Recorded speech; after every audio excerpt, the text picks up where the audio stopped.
This morning I saw something really weird.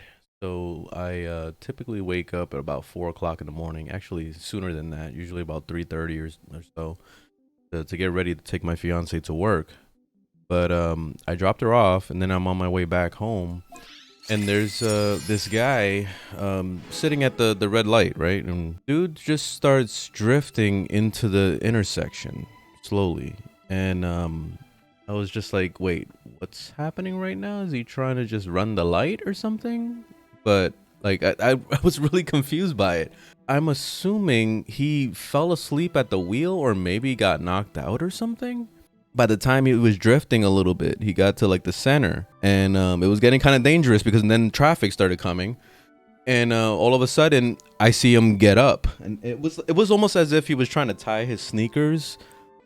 At that moment, there was a cop coming really fucking fast, and he broke real hard. He was almost gonna hit him, and the cop puts his siren on right away and then pulls him over. And I was just like, holy shit, like what the fuck, you know? And when I saw that, like the first thing I thought of was like the current situation of just like what's going on in America right now, where people are overworking themselves and still not really making ends meet, like barely getting paycheck to paycheck. And it's been like that for us even here. And it's rough out there, man. It really is. And pretty much I think that maybe this guy, he's trying to head to work and he's just exhausted. It's a pretty obvious thing that could have been happening.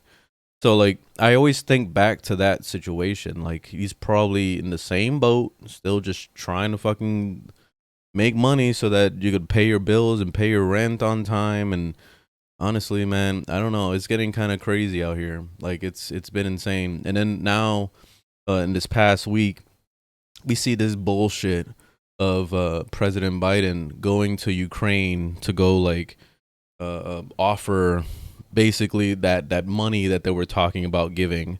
I don't know how much it was, but it was a ridiculous amount of money. But they were giving it to Ukraine, and they're making it seem like it's such a nice thing that they're doing. That, oh my God, they're helping Ukraine or whatever. But here in America, we are going through some serious shit.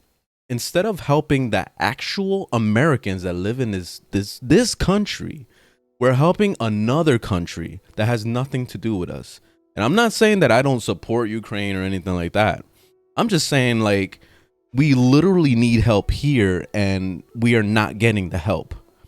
But meanwhile, for this past couple months, past 3 months, I see all these tweets from Biden as well. It has to be bullshit, because he must be living under a rock or something. But he's constantly talking about like, oh, inflation is going down because of me. You're getting a lot of jobs because of me. You're doing this and that because of me. And I'm like, dude, does he not realize the situation that a lot of people are under right now? Middle and lower class are getting their asses whooped right now by not only inflation, but the lack of pay that even scales with this inflation. So like, dude, like what the fuck are you doing as a president? Like at this point, like honestly, I've always my entire life never believed in presidents. Like it's like a fairy tale that they're actually trying to do something positive, because I know there's somebody pulling the strings in the background, especially like the Senate and all those people, and most of them are Republicans, by the way. So most of them don't give a fuck, and I realize that just Republicans in general don't give a single fuck about anyone in this goddamn country except for themselves and other fellow Republicans that are on their level.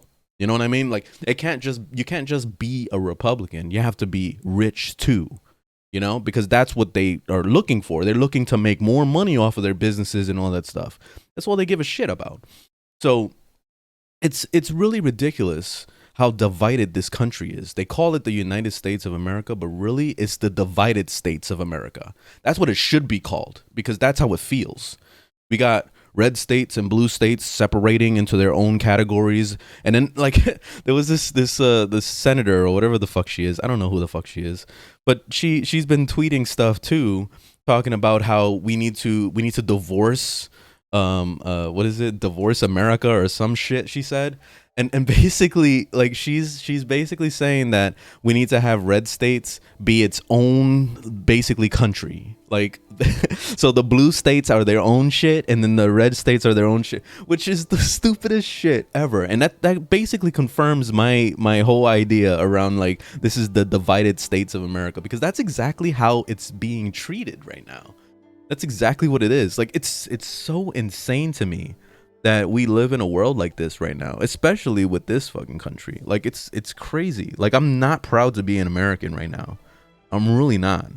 Like, if I could move to another country, I would gladly do it. It's too expensive. I can't even afford rent as it is right now. So for me to, like, just get some random money together to try to move to a totally different country and try to get an apartment out there and whatever else, a job or whatever, like, there is so uncertain. Like, you don't know what the fuck you're getting into at that point. So, like, it's insane, man. Like, I don't even know what to think about this anymore. You know, and I see the TikToks all the time popping up of all these people talking about how their job sucks and how things are bad and inflation and all the things and gas prices, blah blah blah, which everybody was all concerned about gas prices for the longest. And I'm like, dude, gas is like the least of your worries. Like, seriously, everything is going up in price, so why does it matter about gas? Like, fuck the gas. Like especially, like, you know, if you're fortunate enough to work from home and have like a remote job where you don't have to ever drive your car or barely drive your car because you're only using it to go get groceries or something, then, like, at least you're in a better position. But even them, they're not in that great of a position because they're still suffering the same way. Unless you're making fucking like 100K a year, which apparently people are struggling then too. And they're saying that they're living paycheck to paycheck, which sounds ridiculous to me, to be honest. Because if you're living paycheck to paycheck and making 100K a year, then you obviously are doing something very fucking wrong. That you're buying way too expensive shit. Like, either your house is way too expensive, because you know that most people that making 100K a year are buying their own property, right? So they would buy their own house that's probably way too expensive with the mortgage, and then they're buying a Tesla, because why wouldn't you have a Tesla, right? Like, every single motherfucker gets a Tesla when all of a sudden they're making a good amount of money. And then what else? You're probably fucking ordering DoorDash and Ubers like every 3 seconds, and that shit is overinflated too with prices. Not to mention, being a DoorDash and Uber driver is a total crapshoot, because you're making basically $2 an order, you know, if they don't tip. You know, so, like, basically they need tips in order to survive, but no one wants to tip because they're not getting paid enough or they're trying to save money, you know. But it's such a fucked country right now, man. Like, you know, I really wish that it was possible for the government to actually step in and do something positive. But I truly believe that nothing is ever going to happen, because, like, it's an obvious, like, it's just a giant cash grab thing. Like, they're using the Ukraine thing as it has to be some money laundering thing that they're doing with that country to get their money back in some way, tax write-off, whatever the fuck it is. There's something going on, obviously. So the government isn't even on our side. So it's really shitty, man. Like, if you're ever inspiring to come to America, like, don't fucking do it. It's a waste of fucking time. This is a shitty country. Just stay in your country. Whatever country you're in is probably better. Unless you're going through some war, then yeah, that's probably bad. But still, like, fuck, man. This is not good. This is not good. They're drowning us down here.